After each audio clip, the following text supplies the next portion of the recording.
નવરાત્રિ એ દેવીની શક્તિઓને જગાડવાનું આહ્વાન છે, જેનાથી આપણા ઉપર દેવી શક્તિની કૃપા ઉતરે અને આપણે બધા જ સંકટો, રોગ, દુશ્મનો, પ્રાકૃતિક આફત જેવા કષ્ટોથી બચી શકીએ.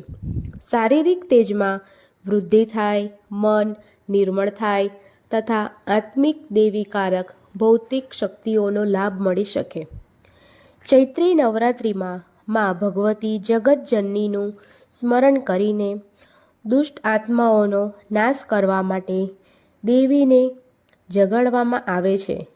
પ્રત્યેક નર નારી જેઓ હિન્દુ ધર્મની આસ્થા સાથે જોડાયેલા છે, તેઓ કોઈને કોઈ રીતે અને ક્યાંક ને ક્યાંક દેવી ઉપાસના કરે જ છે. ભલે પછી તે વ્રત રાખે, મંત્ર જાપ કરે, અનુષ્ઠાન કરે અથવા પોતાની શ્રદ્ધા ભક્તિ અનુસાર કર્મ કરતા રહે.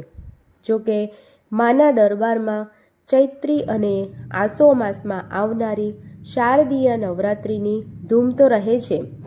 સૌથી વધારે આસો માસમાં ઠેર ઠેર ગરબાની અને દેવીની પ્રતિમા સ્થાપિત કરવામાં આવે છે. ચૈત્રી નવરાત્રિમાં ઘરોમાં દેવીની પ્રતિમા અને ઘટ સ્થાપન કરવામાં આવે છે. આ દિવસથી 9 વર્ષની બેલા શરૂ થાય છે. આ નવરાત્રિ અનુષ્ઠાન, હવન વગેરે કરવા માટેનું પર્વ છે. દરેક જન માં શક્તિ પોતાના દુઃખ અને તમામ કષ્ટ હરી લે તે માટે સાધના કરે છે.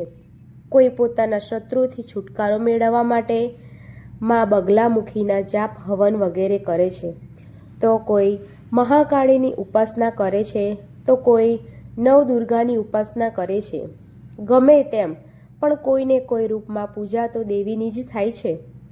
આ દેવીના 9 રૂપ અને તેમના પૂજનથી શું ફળ મળે છે તે જાણીએ.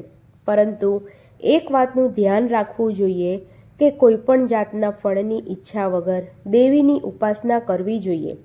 તો ચાલો આપણે જાણીએ મા દુર્ગાના 9 સ્વરૂપ. પહેલું સ્વરૂપ છે શૈલપુત્રી. આ મા દુર્ગાનું પ્રથમ સ્વરૂપ છે. પર્વતરાજ હિમાલયને ત્યાં જન્મ થવાને કારણે તેમને શૈલપુત્રી કહેવામાં આવે છે. નવરાત્રિ પ્રથમ તિથિએ શૈલપુત્રીની પૂજા કરવામાં આવે છે.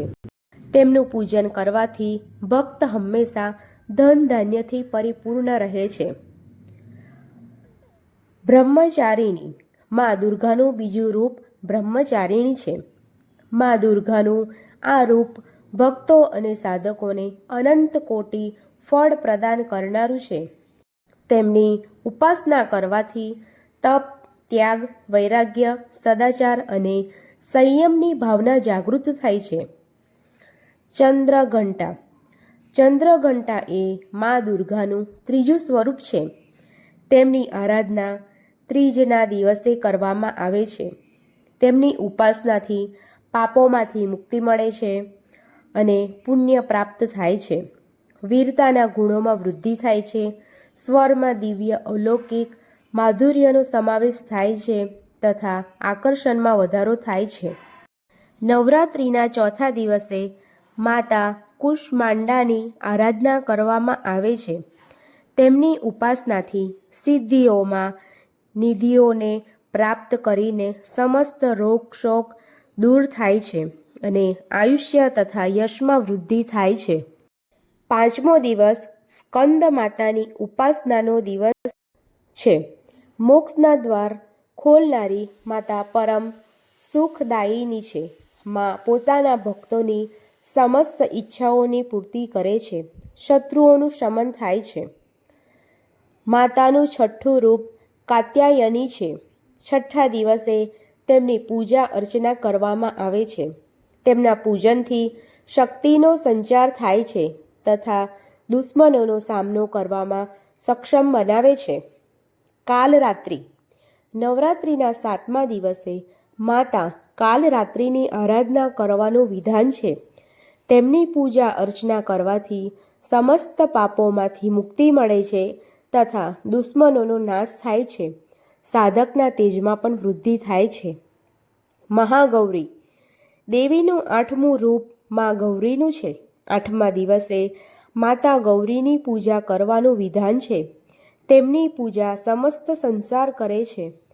પૂજન કરવાથી સમસ્ત પાપોનો ક્ષય થાય છે અને નિરંતર સુખમાં વૃદ્ધિ થાય છે. સિદ્ધિદાત્રી માં સિદ્ધિદાત્રીની આરાધના નવરાત્રિના 9મા દિવસે કરવામાં આવે છે. તેનાથી સમસ્ત સિદ્ધિઓ અને નવનિધિઓની પ્રાપ્તિ થાય છે.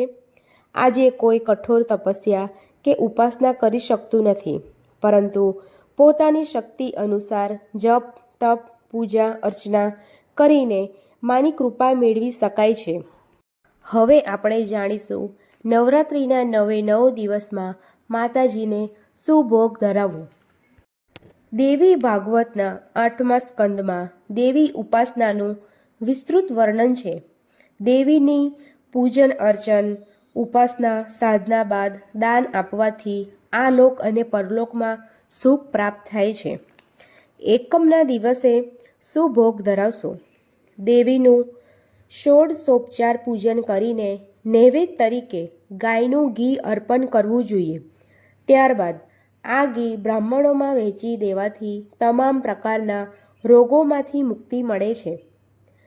બીજા દિવસે દેવીને સાકરનો ભોગ લગાવીને તેનું ગરીબોને દાન કરવું જોઈએ. આમ કરવાથી વ્યક્તિ દીર્ઘ આયુષ્ય એટલે કે લાંબુ આયુષ્ય ભોગવે છે. ત્રીજા દિવસે દેવીને દૂધનો ભોગ ધરાવીને તેનું દાન કરવું. દૂધના ભોગથી વ્યક્તિને સમસ્ત દુઃખોમાંથી છુટકારો મળે છે. ચોથા દિવસે દેવીને માલપુઆનો ભોગ ધરાવીને તેનું દાન કરવું જોઈએ. માલપુઆનો ભોગ ધરાવવાથી વ્યક્તિની તમામ પ્રકારની મુશ્કેલીઓ દૂર થાય છે. પાંચમા દિવસે દેવીને કેળાનો ભોગ ધરાવી તેનું દાન કરવું. કેળાનો ભોગ ધરાવવાથી વ્યક્તિની બુદ્ધિ અને વિવેકનો વિકાસ થાય છે. વ્યક્તિના પારિવારિક સુખમાં વૃદ્ધિ થાય છે. છઠ્ઠા દિવસે દેવીને મધ એનો ભોગ ધરાવવો જોઈએ અને તેનું દાન કરવું. મધનો ભોગ ધરાવવાથી વ્યક્તિને સુંદર સ્વરૂપ મળે છે. સાતમા દિવસે દેવીને ગોળનો ભોગ ધરાવવો જોઈએ. ત્યારબાદ તેનું દાન કરવું. ગોળનો ભોગ ધરાવવાથી વ્યક્તિના સમસ્ત શોખ દૂર થાય છે. આઠમા દિવસે દેવીને શ્રીફળનો ભોગ ધરાવીને તેનું દાન કરવું. શ્રીફળનો ભોગ ધરાવવાથી વ્યક્તિના સંતાપ દૂર થાય છે.